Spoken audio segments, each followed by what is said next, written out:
Oops. Oh wait, I think Scott is back. Hey everybody, and welcome to the Tom's Hardware Show for July 9th. I'm here with Deputy Managing Editor Paul Alcorn, Senior Editor Sharon Harding, and this week we have a special guest, our first outside guest, Scott Ertz. Let me add him on. Hi, Scott. Hello. Hey. So lovely setup you got, Scott. Thank you. This is this is our studio that I do. Abram and I do our show from.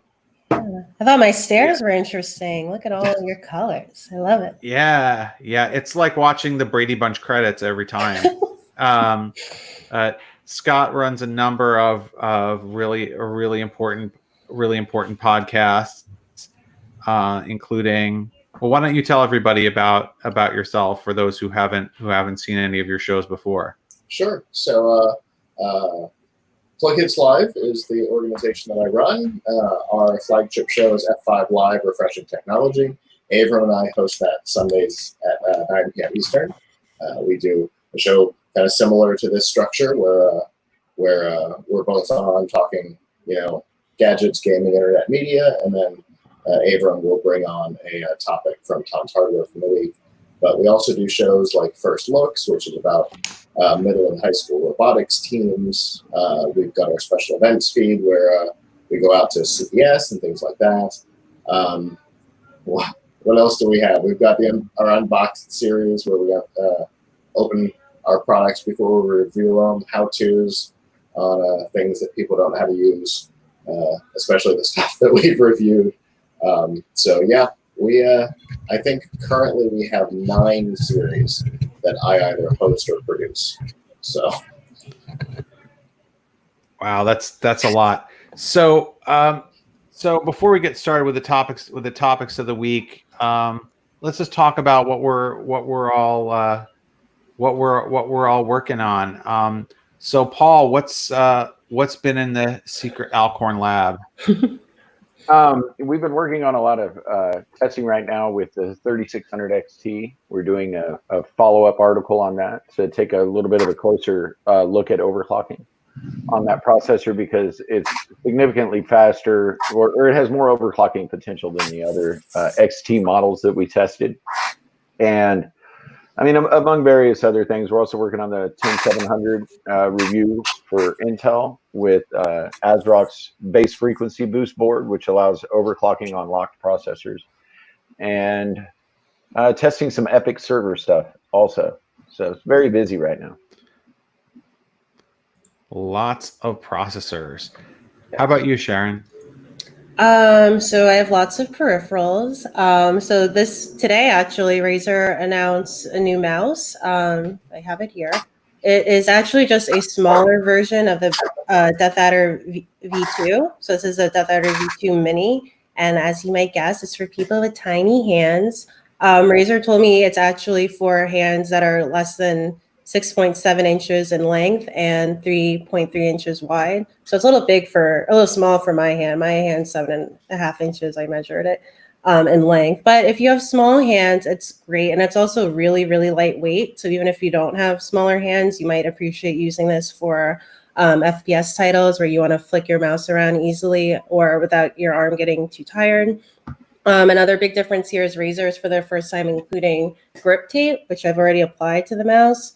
I hate sticky things. I hate that it came as tape. I don't think that's, a true solution to adding something to a product. However, the tape is definitely super grippy. I can barely move my hands on it with the tape applied. So it does get the job done. It's supposed to also absorb sweat. It helps with that clammy feeling. It's not completely gone. But yeah, it's interesting to see Razer offering more choices for different hand shapes and the sweaty gamers among us too.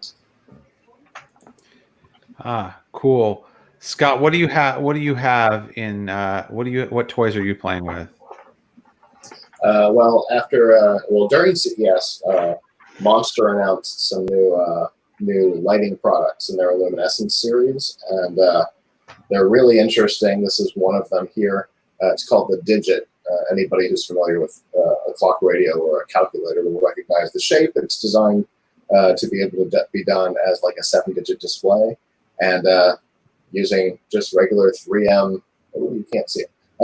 Using 3M adhesive tape, you can mount them to a wall. Put this on, and then using the magnet, it just snaps on to your wall. It's kind of cool. So you can build designs. It's obviously designed for to compete with another popular lighting system, but I can tell you these are way less expensive and do some really cool stuff.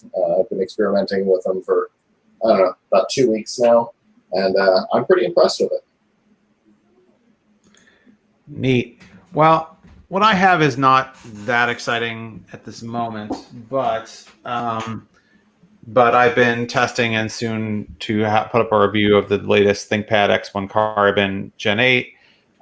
This one here has a 4K display that's HDR, so the display looks really nice.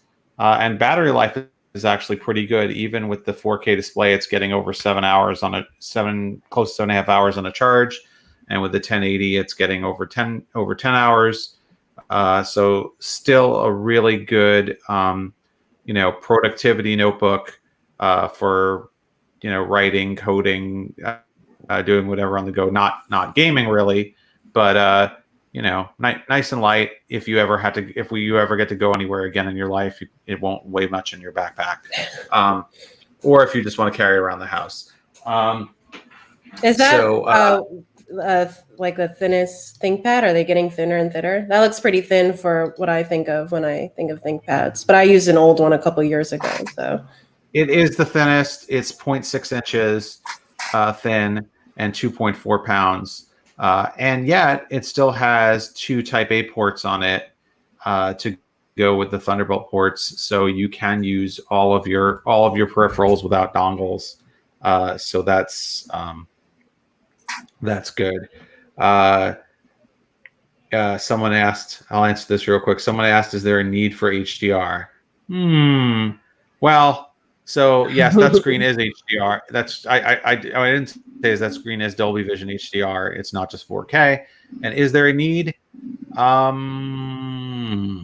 I mean, there's a want, but not really a need, because to be fair, I mean, if you really care about battery life, you'll want to get the 1080 model, which lasts 3 hours longer. And if you're at home and you don't care about battery life, maybe you're docking it, as I do with my laptop, right now, to monitors, and in which case you're not seeing it. But man, it is a beautiful thing to look at if you just want to look at it. It looks better than real life. Everything looks better than real life right now.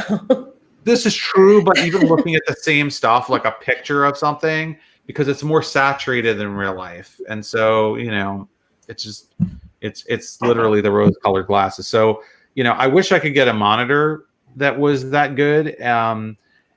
We can, but it can be quite expensive. I know Sharon is an expert on that. But let's talk about what some of the big things that were going on this week in the hardware world are. Paul, you just tested the new Ryzen XT series of CPUs. What did you think of them?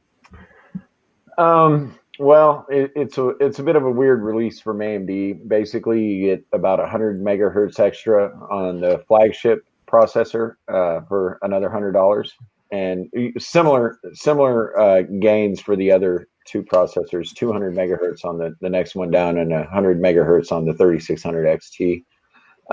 Really not that impressive. They are underwhelming in terms of AMD's biggest competition with these processors comes from its own products. So, we saw very little performance gains in the real world outside of Adobe.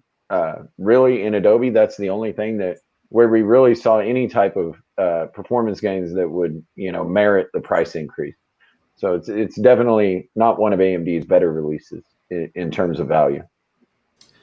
Yeah. So I think. So I guess my question to you is, what if you were buying? Let's say you decide you're definitely buying an AMD processor right now for gaming. Which one would it be? Well, I would say for the majority of people, you would be best off with probably the 3600X or the Ryzen 5 3600X or the Ryzen 5 3600. They're pretty strong processors for gaming, and they come at a really low price point, much lower than Intel. Now, Intel's processors will be faster.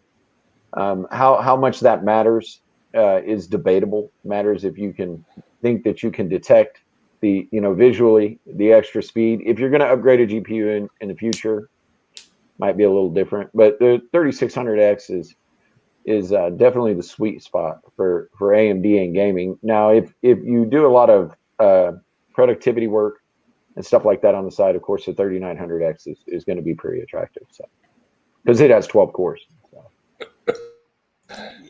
Yep. So Sharon, Scott, what do you think? Would you, do you think it's worth? How much would you spend these days on a processor, knowing how much GPU is really the more important component for gaming? Sharon, what do you think you would max out at if you were planning a build? I mean, I'm a fan of hitting the sweet spot, like Paul said. I mean, I don't think anyone who owned an X series chip was sitting there thinking, "Oh, I wish I had 4% better performance." Overall, seeing Paul's review, it's kind of disappointing, I guess, to see AMD kind of adopting that approach of saturating their lineup with processors with like minute differences. People like choices, but there's a difference between choice and confusion, right? Like Razer released this mouse, they already have a Death Adder, they have a Death Adder V2, but this is for people with smaller hands. There's a reason for it. It's not just to bring another offering; it's for a specific use case. So, yeah, I think this kind of only adds kind of more confusion to people buying a new CPU. There isn't even a consistent clock speed gain across the three chips. Some get 100 megahertz boost compared to 200 megahertz over the X series. So it's mostly just a confusing launch for me, and I don't see the benefit to it besides, I guess, AMD potentially making more money, and those other chips coming down lower in price would be good for shoppers. But it's kind of just too much and not enough use for it, or not enough of a specific market for this. Yeah. So Scott, what do you think? Would you care for one of these new processors, or would you probably try and save money and get something a little bit lower on the stack? Obviously, for me, my intentions are usually different than the normal consumer because I'm building a studio like this or something like that. But if I were building a gaming PC right now and I was going to go the Ryzen route, I don't know, a 4% game, a 100 megahertz game for, I think I heard you say $100 price difference. No, thank you. That's not enough. And I totally agree that this is just like having these minorly different processors is just going to confuse a lineup that AMD has done a really good job of keeping focused up until now. And I think that's unfortunate for both consumers and professionals trying to build a system. Yes, but they have the XT, which means they're extreme. Don't you know that? I mean, I think that's enough. Well, I mean, don't give me the X. I want the full XT. part of the problem that comes in here too is you're not just paying more for the silicon. Two of the chips don't come with bundled coolers, which is definitely not normal for AMD, and it adds significantly because they require a 280 millimeter all-in-one cooler or equivalent air cooling, which pretty much means like an Oshawa, a huge air cooler. But for most of us, it would be a 280 millimeter AIO, and those aren't cheap. So you're adding even more cost into the build. It doesn't make a lot of sense. A lot of people opine that maybe AMD is preparing the enthusiasts for not including bundled coolers with its high-end models on its next series. or maybe they're doing this to keep the the MSRPs high at retail to try and scoop up some money. Because let's be honest, the majority of people who go to buy a processor who don't know a lot about processors, just normal folks, they're going to look at Amazon and they're going to see, oh, it's a 3900X or the XT that costs more and it has that extra letter, so it must be faster. And is that their intention? I don't know, but there's definitely the feeling of that. Upselling people. Maybe next they'll have an XTR, right? Maybe. X. Just Slowly keep writing out filling in the letters, slowly writing out extreme with an X. Like, the thing is for as much negative press as they've received over this, which you really don't see a lot of negative press for AMD around any of their launches, because they're usually pretty impressive.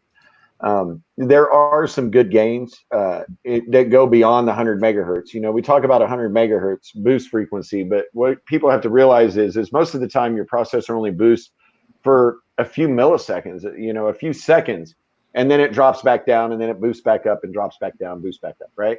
So that's just a little 100 megahertz increase in those peaks is not that big. However, what they also did is they increased what's called boost residency, which is how long the processor stays boosted on that single core. And they increased that by 80%. Now in our testing, we see that. It's clear as day. We charted it out. I mean, when it hits the boost speeds, it's a straight line. Whereas the older version was more of a seesaw pattern. But the problem is because of the way AMD's boost technology works, they have to target the workload. So if you're running Cinebench, one thread, it has to run on that fast core and that fast core only, because only one core on the processor goes that fast.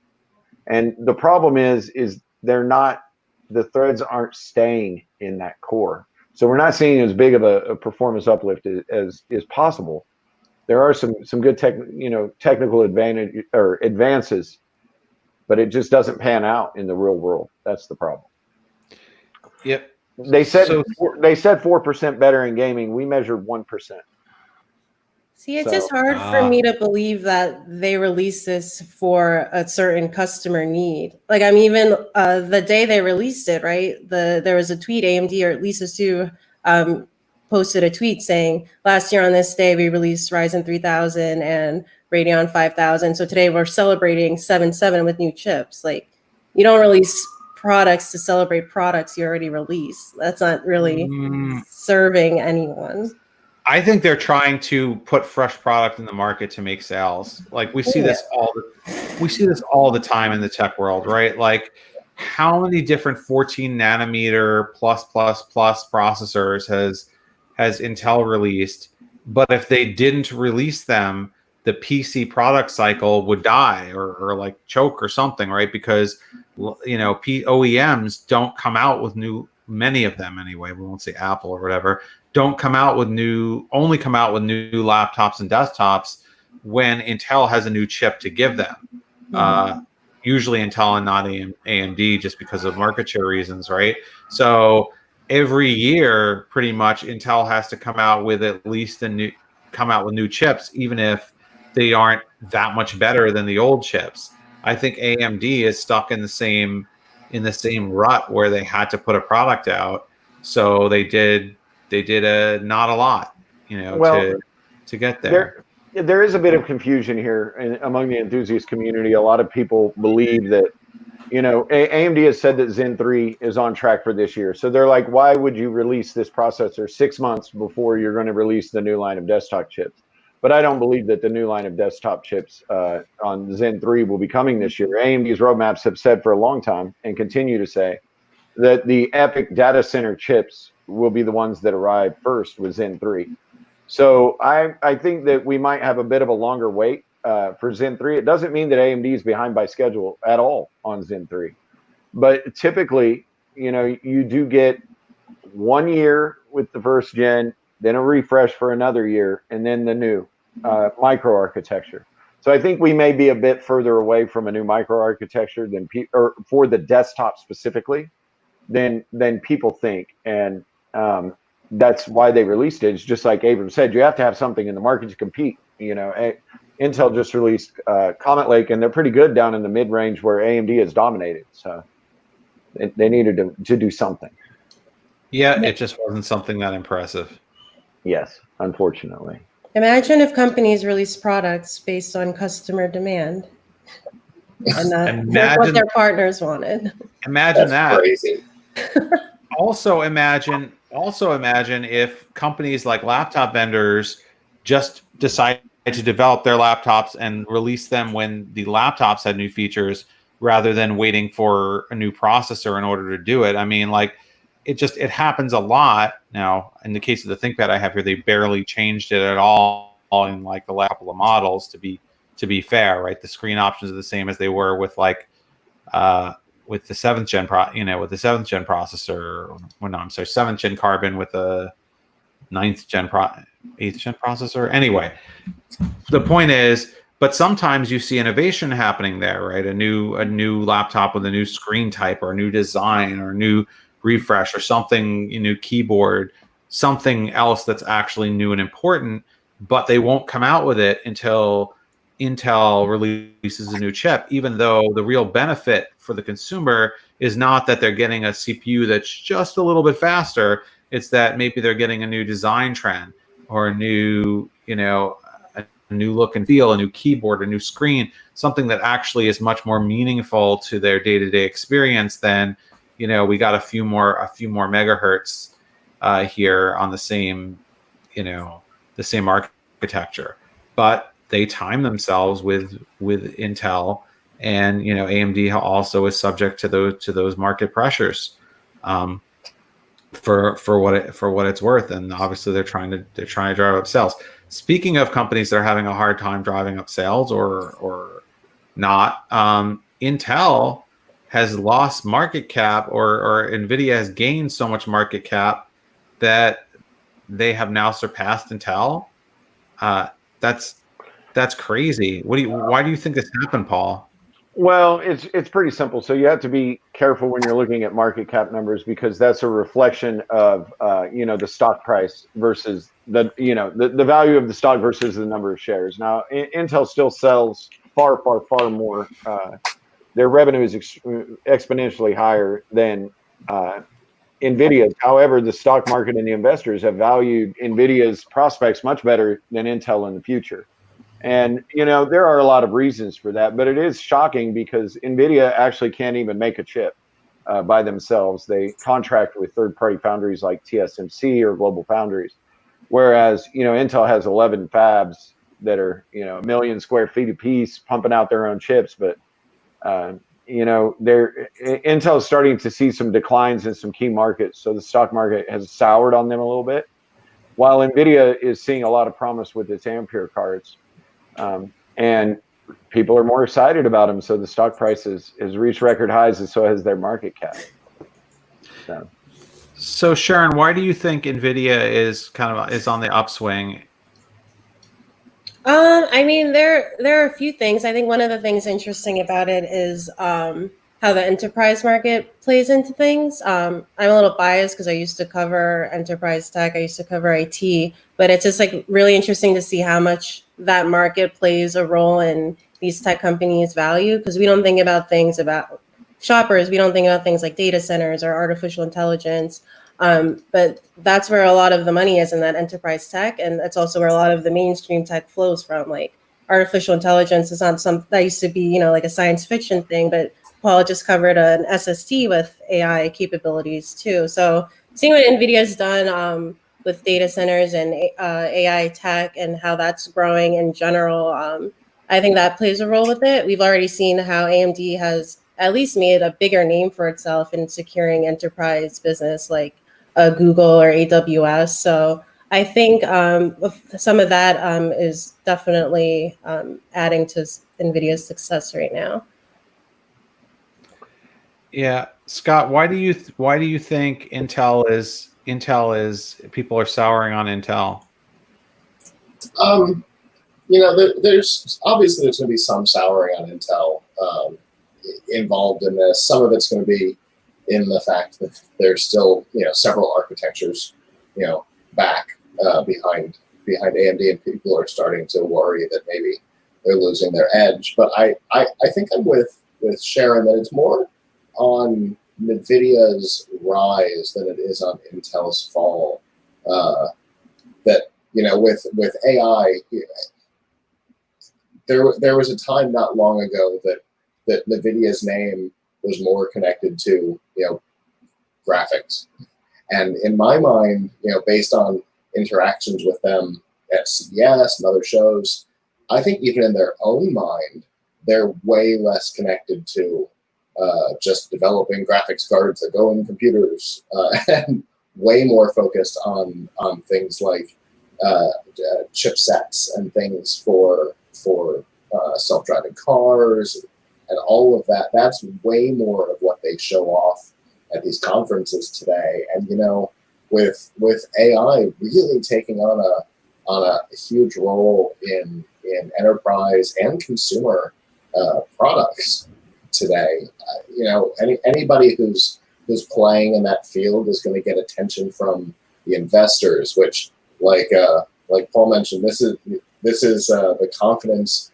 of the market in the present and future of these companies, not necessarily on what they're doing today, or it's what their value will be going forward for the most part. So investors think that Nvidia's future has probably a wider range with AI and video cards and servers, and they've got their hands in a lot of places right now that they need to.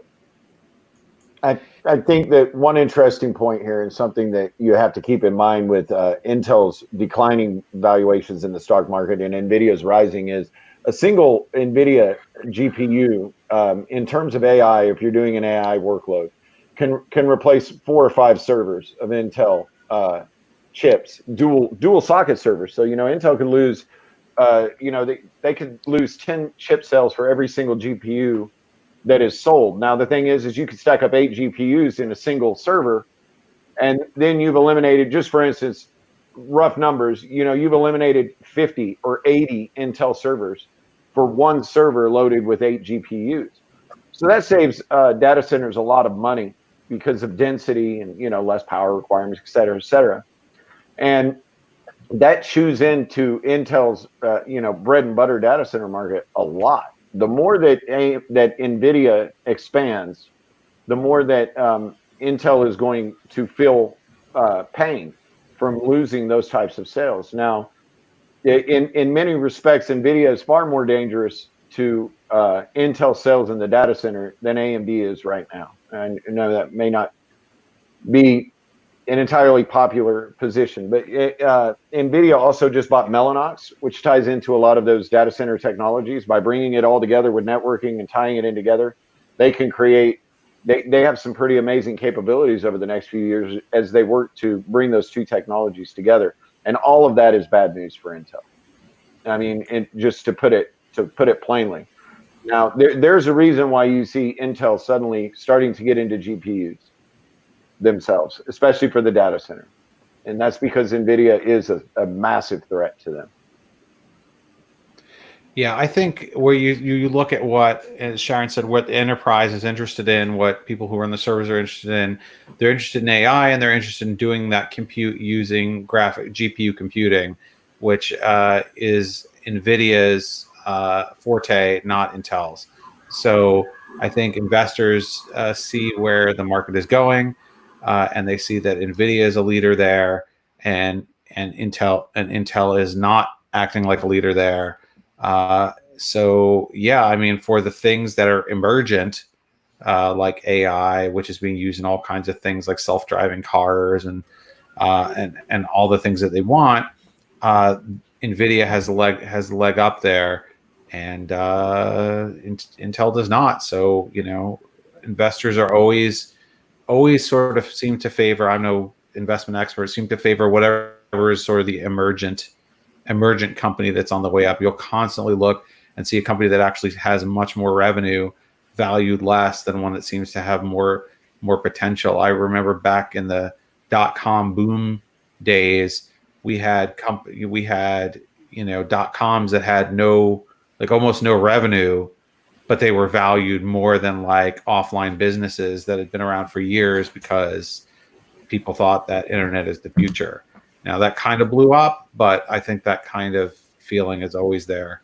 And that is actually the opinion of some prominent analysts, is that Nvidia's skyrocketing market cap is actually a sign that we're on the cusp of the AI bubble bursting. We'll see.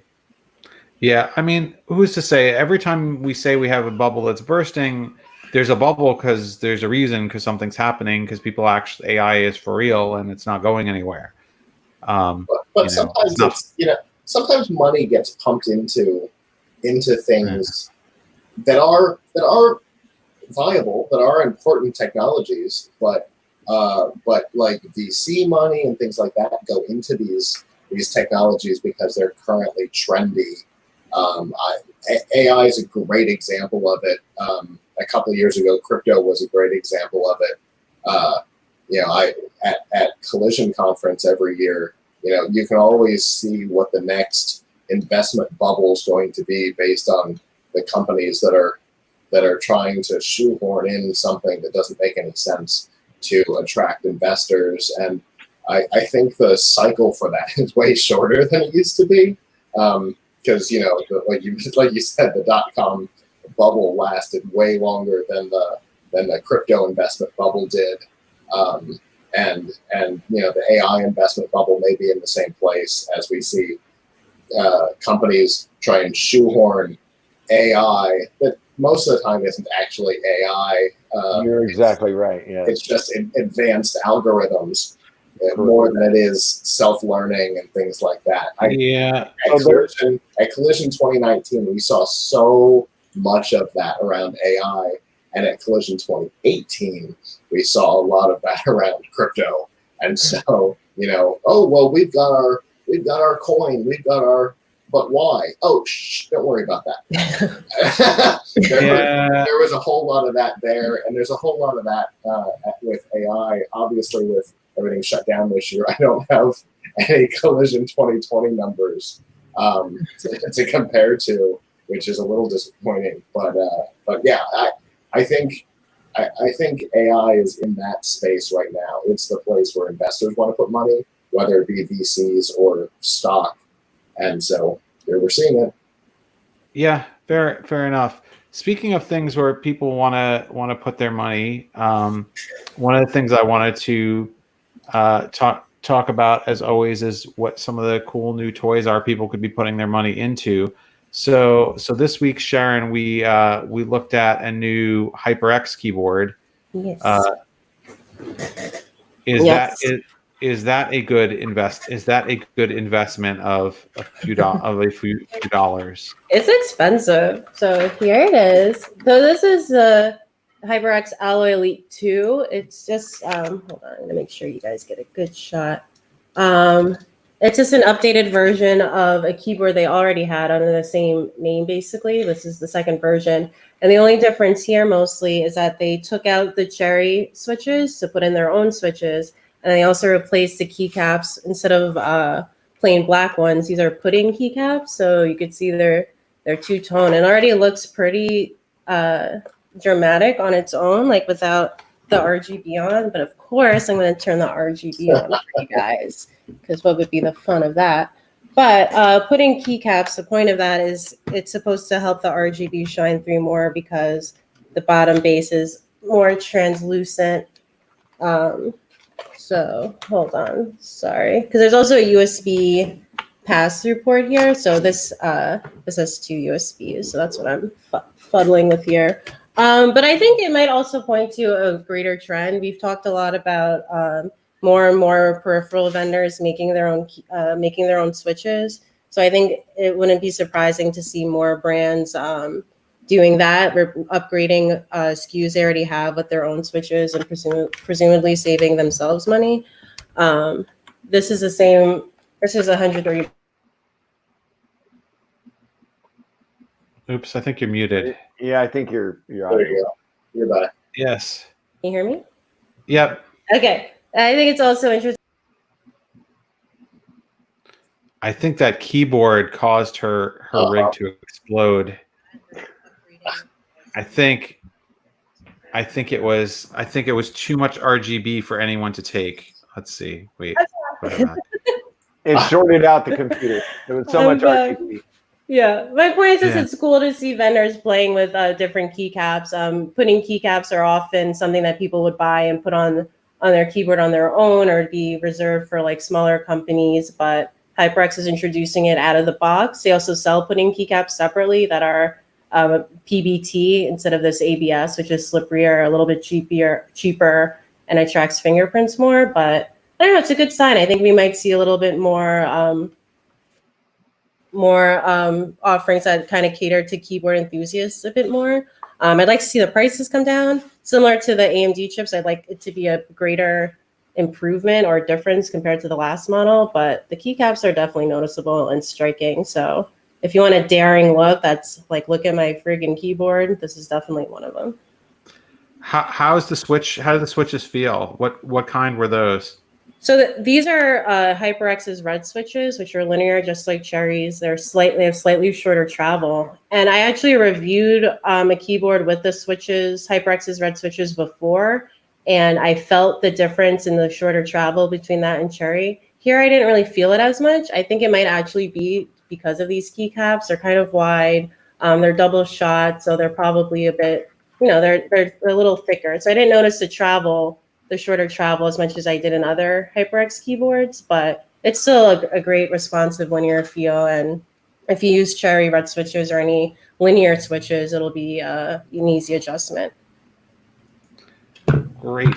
So now is the time in the show where we take questions from the audience. Let me see if we have any already or anybody has some new ones. Let's see.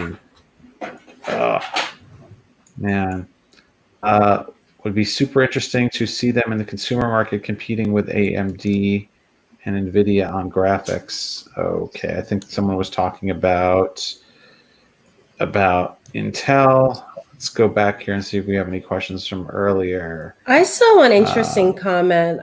Someone suggesting that ray tracing is contributing to Nvidia's success. I'd be curious to hear what other people think. I think ray tracing, I mean, well, of course, ray tracing has value. You get something from Nvidia right now that you can't get from anyone else. And, they have by far the overall performance lead as well. I mean, that absolutely bodes well for them. I'm going to avoid talking about ray tracing in public for a while. Scott, do you have any opinion on this? Look, ray tracing, if you just play a ray trace game, I mean, it's not, at least in the few that I've played, it's noticeable kind of if you're looking at it. But in terms of immersion, I like it. I think it's good tech, right? And, if there wasn't some value to ray tracing, the rest of the industry wouldn't be running heads over heels to adopt it as well. At least hardware accelerated ray tracing to where it will play fast and acceptable speeds. And everybody else is following suit. I mean, look at all the game houses are getting on board. AMD is getting on board. Sony, Microsoft with their AMD chips. I mean, there has to be some value in it. And right now, they're the only ones with it. I mean, the fact that everybody else is adopting it does, in my opinion, validate the technology at least to some. I mean, absolutely, and it's worth something. So hey, it's a good thing. Scott, what do you think? Yeah, and to kind of build on that a little bit, it actually, that would explain, like, as we're seeing some success in the market on it, maybe not directly, but like you said, the fact that everybody is panicking to catch up, including the next generation consoles and all that. The pioneer, until somebody unseats them, the pioneer is going to get a lot of credit on it, and that's for sure. That's Nvidia, and so that's almost certainly having an impact on the bottom line. I did see a comment in a similar space talking about Nvidia's rise. That one of the AI techs that we didn't talk about was facial recognition and facial identification, and that's another place that though controversial, is seeing some ground for them as well. I mean, you are right. Nvidia took a risk by pushing ray tracing technology before the industry had fully, fully accepted it. They dedicated a lot of the die area to that. So it does increase their cost, and it reduces the amount of extra performance they can give in standard type of games because they're sacrificing some of their chip just for AI. And I think it's paid off for them. Mm-hmm. It's obviously paid off. Well, I see somebody said that. I see that somebody said ray tracing is coming to Mandalorian season 2. I don't know. I guess in the production of it, I would personally like to see social services come to Mandalorian season 2 because he left that kid in the spaceship and then just went somewhere. Like, what's going on there? But I guess we can't count on Nvidia for that type of intervention. The big thing is Nvidia's silicon's pretty impressive, but like when it comes to the data center and AI, where Nvidia leads is CUDA. CUDA is I think it's a 12-year investment now from Nvidia to make this software that is easy and flexible for developers to use. No other competing types of solutions. There are faster chips at AI than GPUs and then Nvidia's chips. And there are plenty of them, custom accelerators of all shapes and sizes. And the problem is software. It always comes down to software. Nvidia has focused on that. CUDA is a massive moat. So just something to note. Nvidia, here's a trivia question. Nvidia employs more software engineers than they do hardware engineers. They have 30% more software engineers in their company than they do hardware engineers. That is the importance of having good software. It explains why their APIs and stuff, especially around their AI technology, but even interacting directly with their GPUs and things, it would explain why all of that is way more robust than we see even in companies that are software-focused companies, where their APIs can be a challenge to interact with. The Nvidia stuff has been so easy to understand that it's used in college, in like intro college courses. Yeah. Yeah. Very true. Well, guys, thanks so much to everyone who tuned in live and those who are listening, watching after. I want to also say thank you to Scott Ertz for being our very first external guest and bringing so much insight to this show. Nice to meet you, Scott. And nice dance. For it's about as much as I get. For Tom, we will. We of course have the show 3 p.m. Eastern every Thursday on YouTube, Facebook, and Periscope. So for Tom's Hardware, I'm Avram. I'm Paul. Sharon. And our guest Scott. And that's Yes. Paul, and that's Scott. And we will see you next week. All right, bye guys.